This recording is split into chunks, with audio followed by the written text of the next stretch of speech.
Hello students, जो अपनी NCERT numerical series चल रही थी उसमें केमिकल काइनेटिक्स के चैप्टर जो न्यूमेरिकल है वो कंप्लीट हो गए थे। कल अपन ने पिछली बोर्ड में केमिकल काइनेटिक्स से कैसे कैसे प्रश्न आए थे उसमें पार्ट ए देख लिया। आज मैं पार्ट बी लेकर आया हूँ आपके लिए। 22 मार्च 2025 को जो पेपर हुआ था 12th क्लास केमिस्ट्री का, उसमें केमिकल काइनेटिक्स से कैसे कैसे प्रश्न आए थे। कल एक वीडियो आ गया था, आज जो सभी प्रश्न है इसी वीडियो में अपन कंप्लीट कर लेंगे। थोड़ा समय की सीमा को ध्यान में रखते हुए प्रश्नों को मैं ज़्यादातर बोल के ही बताऊंगा। बोर्ड में लिखने से क्या वीडियो ज़्यादा लेंथी हो जाती है। ठीक है, देखते प्रश्नों को। प्रश्न है अपना संगठित आवृत्ति को परिभाषित कीजिए। संगठित आवृत्ति को परिभाषित कीजिए। आपने थ्योरी में टक्कर सिद्धांत पढ़ा होगा, कोलिजन थ्योरी, उसमें आता है संगठित आवृत्ति। संगठित आवृत्ति क्या है भाई? अभिकारक से उत्पाद बनते हैं, अभिकारक से क्या बनते हैं? उत्पाद।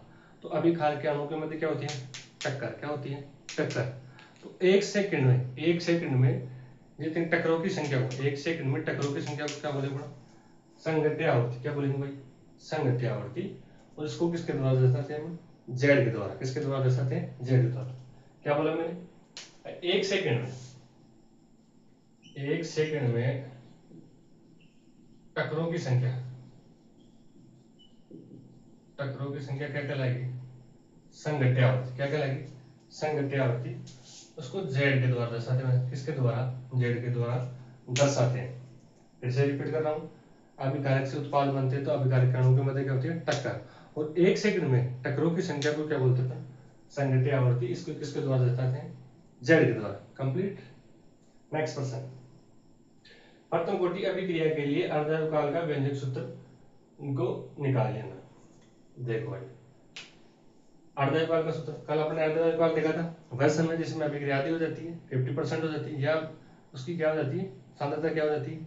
आधी हो जाती है। तो प्रथम कोटि के लिए K1 जो वेग स्थान है उसका सूत्र है K1 बराबर 2.303 upon T log A minus x.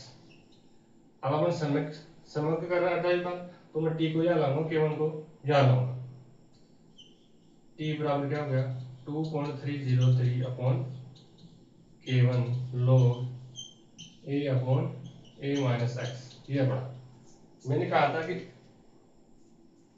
Ardhkal में सांद्रता तो क्या हो जाती है? आधी। सांद्रता तो क्या हो जाती है? आधी। और टी की जगह क्या लिखते हैं अपन? T half. क्या लिखते हैं भाई? T half. सांद्रता तो एक्स क्या है? सांद्रता तो क्या हो जाती है? आधी। और टी का क्या लगा? टी के पैरों क्या लगा? हाफ लगा रहा हूं। अब इन दोनों मान को, ये तो अपने पास ये दोनों मान है, इसको अपने फॉर्मूले में पुट करेंगे। ठीक है, टी के तो मैं लगा रहा हूं टी हाफ, ये कंप्लीट। टी का मान, टी की जगह क्या लिखा मैंने? T half. उसके बाद 2.303 upon K1 log A minus x की जगह क्या है? A/2।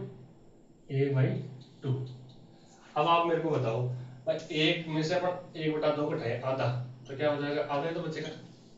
एक में से आधा गया, 1/2 तो आधा पड़ेगा बचा।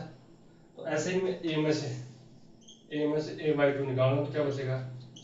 A/2 बचा। चलो आगे करते हैं इसको। टी हाफ बराबर 2.303 अपॉन क्या है? K1। इसमें क्या बचा है? log A/2 बचा नीचे। क्या बचा भाई? A/2। यहाँ देखो क्या बचा हुआ? log A/2।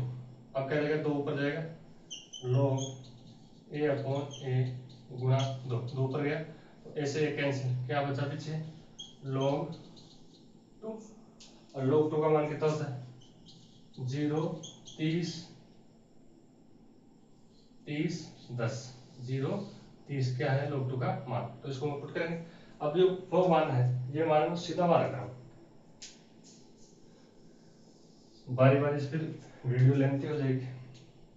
देखो भाई, टी हाफ तक आता, टी हाफ बराबर 2.303 अपॉन क्या है K1, और ये मान क्या गया अपने पास 0.3010।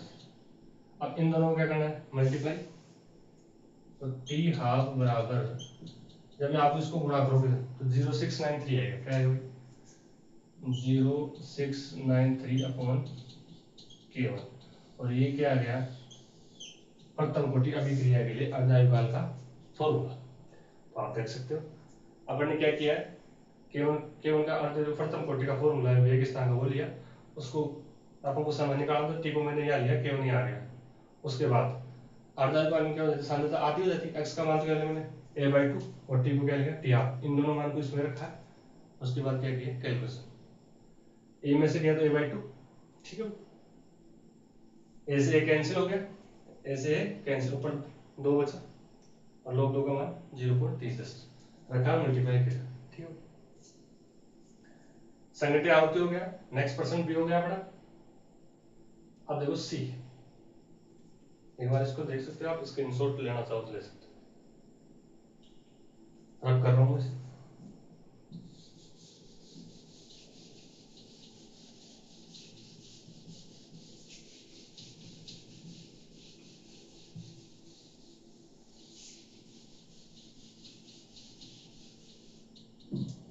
तीसरा प्रश्न है, दर्शाए कि प्रथम कोटि अभिक्रिया में 75% अभिक्रिया पूर्ण होने में लगा समय अर्धायुकाल का 2 गुना होता है। तो कल भी अपन ऐसा प्रश्न किया था भाई, इसमें अपने को क्या करना है, 2 समीकरण बनाने हैं, एक तो 75 से और दूसरा किसकी तुलना करना है अपने अर्धायुकाल से। एक तो 75 से समीकरण हो जाएगा, एक क्या है अर्धायुकाल से, दोनों की तुलना करेंगे, 1/2 समीकरण, एक में क्या लगाएंगे 2 का मान, ठीक है भाई।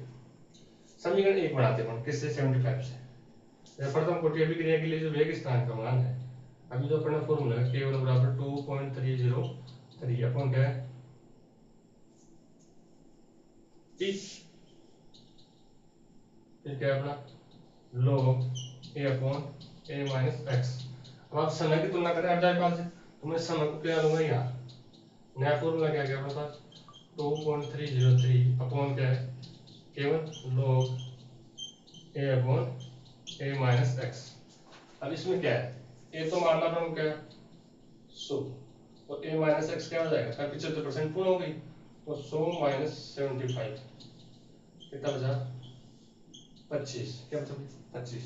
अब दोनों के मान को यहाँ रखेंगे, पर मैं यही हल कर देता हूँ उसको, log 100 बटाओ क्या बचा माइनस एक्स 25, तो 25 चौक 100, ठीक है।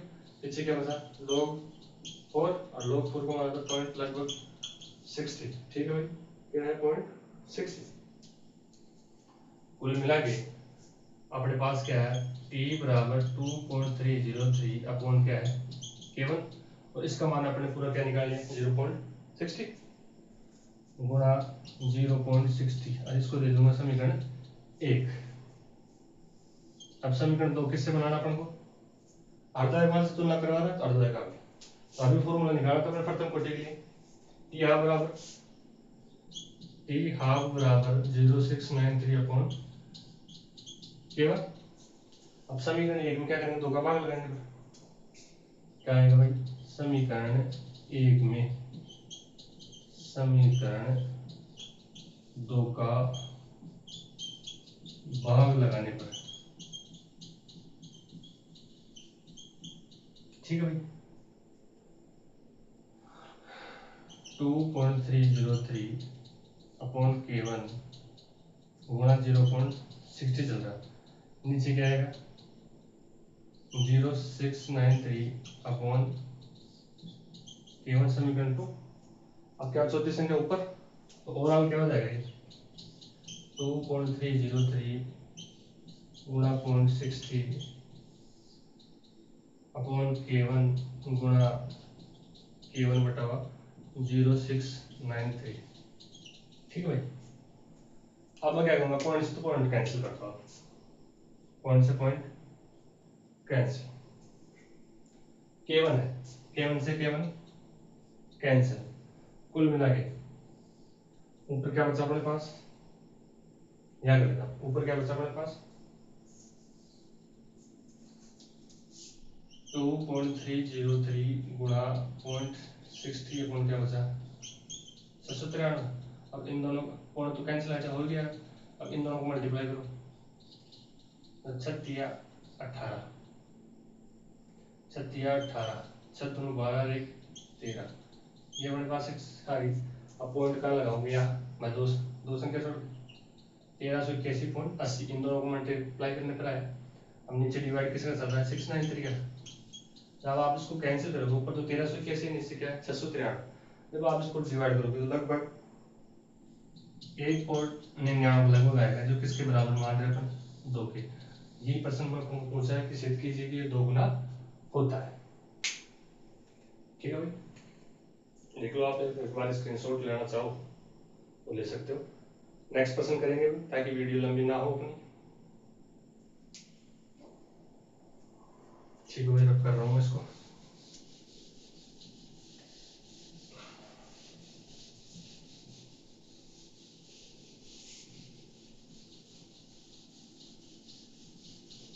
ठीक है नेक्स्ट प्रश्न अपना जटिल अभिक्रियाओं को परिभाषित कीजिए।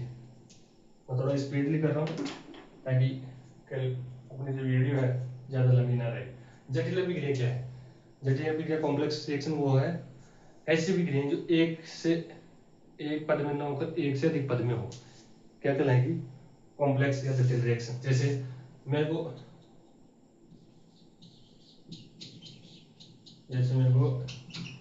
ए से डी बनाना क्या बनाएंगे ए से डी बनाना। ए तो क्या है अभिकारक और डी क्या है उत्पाद। तो ए सीधा नंबर डी अपन को सीधा नंबर जैसे बना ए से डी बना और बी से क्या बना सी बना और सी से अपन को क्या प्राप्त हुआ डी। मतलब क्या एक पद में न होकर एक से अधिक पद में हो एक से अधिक पद में हो वो क्या कहलाएगी जटिल अभिक्रिया। ए से डी बनाना अपन को तो पहले ए से बी बना बी से सी बना सी से क्या बना डी। मतलब वह अभिक्रिया जिसमें अभिक्रिया एक से अधिक पदों में क्या हो संपूर्ण ए से एक से अधिक अभिक्रिया एक से अधिक पदों में संपन्न होगी उसे क्या बोलेंगे अपन जटिल रिएक्शन। ठीक है एक से अधिक पदों में होने वाली अभिक्रिया को संपन्न होने वाली अभिक्रियाओं का क्या बोलेंगे अपन जटिल रिएक्शन कॉम्प्लेक्स रिएक्शन। ठीक है नेक्स्ट प्रश्न ले लेते अपन। छोटा प्रश्न रिक्त स्थान में पूछा हुआ उच्च दाब पर गैसीय अमोनिया का तत्व प्लेटिनम सतह पर वियोजन किस कोटि का उदाहरण है। तो अभी ये एनसीईआरटी की लाइन है। एनसीईआरटी में जो जो एग्जांपल दे रखा है वो हमेशा इंपॉर्टेंट रहते हैं याद रखना है। कभी भी पेपर एनसीईआरटी की लाइन से बाहर नहीं जाता। तो ये जो प्रश्न दे रखा है या अमोनिया का विघटन का दे रखा है प्लेटिनम की उत्प्रेरक यूज करते हुए तो ये शून्य कोटि की अभिक्रिया किसकी हुई शून्य कोटि की अभिक्रिया है। Zero order reaction zero order reaction क्या भाई शून्य कोटि की अभिक्रिया है। अमोनिया का विघटन दे रखा है इसमें अमोनिया N2 + 3H2 अमोनिया का विघटन दे रखा है इसमें और प्लेटिनम दे रखा है। ये पूछा है किस किस कोटि की अभिक्रिया तो जीरो ऑर्डर रिएक्शन है क्या भाई जीरो ऑर्डर रिएक्शन। ठीक है तो सभी एनसीईआरटी में जो एग्जांपल दे रखे हैं उनको याद रखना सभी इंपॉर्टेंट है। पेपर कभी भी एनसीईआरटी की लाइन से बाहर नहीं जाता। तो ये अपना कंप्लीट हो गया पार्ट और ए और बी में केमिकल काइनेटिक्स। ये पिछली बार कौन कौन से प्रश्न पूछे गए थे। अब नेक्स्ट अपनी वीडियो में जो चैप्टर लेंगे उसी का फिर पिछले बोर्ड में कैसे प्रश्न है तो उसके साथ साथ आएगा। थैंक यू मिलते हैं नेक्स्ट वीडियो में।